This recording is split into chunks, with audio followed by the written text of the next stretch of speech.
Children's Health Defense is a nonprofit 501c3, and we do not endorse any political candidates, but we do greatly appreciate any and everybody who fights for medical freedom and parental rights. If you are not on Children's Health Defense New York email list, please come to me. We have a list here. I want to get you on there because we have 3 really important weeks ahead of us. We have 3 really important weeks ahead of us. The session ends in 3 weeks, and these bad bills that passed only passed a committee vote. That's it. They are not law today.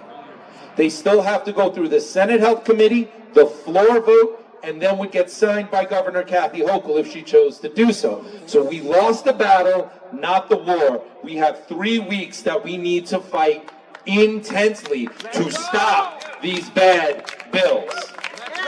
And actually, with that, speaking of bad bills, you over there, the legislative nerd. I think I need to bring the legislative nerd back because for what we need to do, and precisely there is nobody better in New York than the amazing John Gilmore.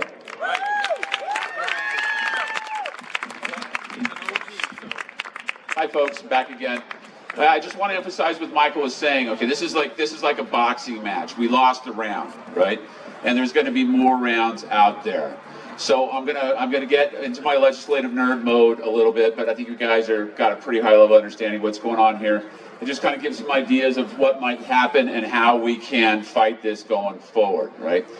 So the bill for the shots for the kids, okay? Interesting thing about that right now is it does not have an identical bill in the Senate. It has to have an identical bill in the Senate.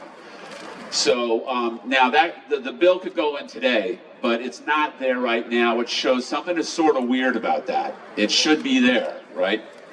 And important thing we have to consider right now with all of fighting this is they go home on June 8th, right?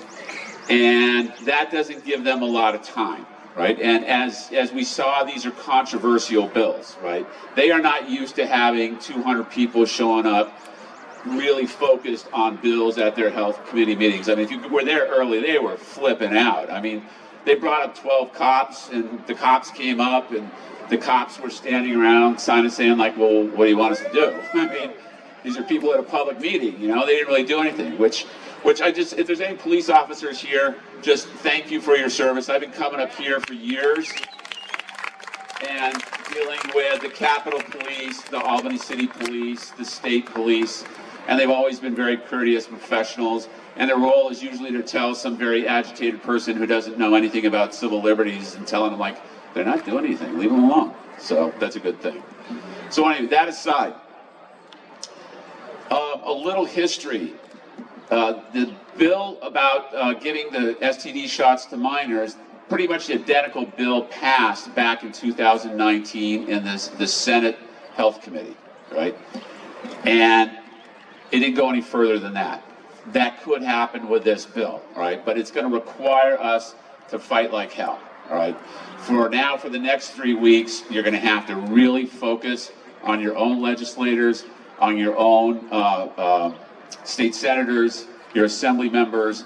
And our task really, folks, is to focus on finding enough Democrats who will vote against these bills, right? It's a numbers game. So if any of these bills go to the Senate Health Committee, there's 5 Republicans over there. I think we can count on them to vote against this. There is 1 Democrat over there I think we can count on. And that means of the 9 Democrats over there, there's 2 we got to pick up, okay? So it could be any 2 of them, but we need 2 to vote with us, right? That's to stop something in the Senate Health Committee, right? So that's one option that's open to us. Another thing is we can really kind of focus on the leadership of the Senate. That would be Andrea Stewart-Cousins, and also the leader of the Speaker of the Assembly, Carl Hastie. Really focus on calling them, contacting them constantly. Because at this late stage in the game, okay, the last thing the Assembly and the Senate as a whole want is some big time-wasting, drawn-out fight. okay? There's something like 10,000 bills now. Everybody up there, all the politicians up there want their bills to get passed, and they get really ticked off if somebody wants to put forward a bill that could waste a couple hours of floor time debating it, because that means their bills aren't going. So we definitely have an advantage there, right? So we've got a lot of work to do. We've been in situations like this before, and we've been able to stop these things. It's just going to really take sort of concentrated effort on our part, and just realize again that this is a boxing match. We got more rounds coming up. We can win those rounds, right? And all we got to do is win the last one, right? So just keep that in mind. The health committee today was clearly, there's a lot of new members on there, and they've clearly been selected to be very pro-drug company, right? There used to be 4 or 5 reliable Democratic voices on there who from time to time, some of them almost all the time, we could count on to vote no. Those guys are gone, and they've been replaced by a lot of people who I think they control, and I'm sure that's why they were selected, right? So anyway, there's a lot more other speakers out there. Enough with the nerdism. So thank you very much for being here, and let's keep up the fight.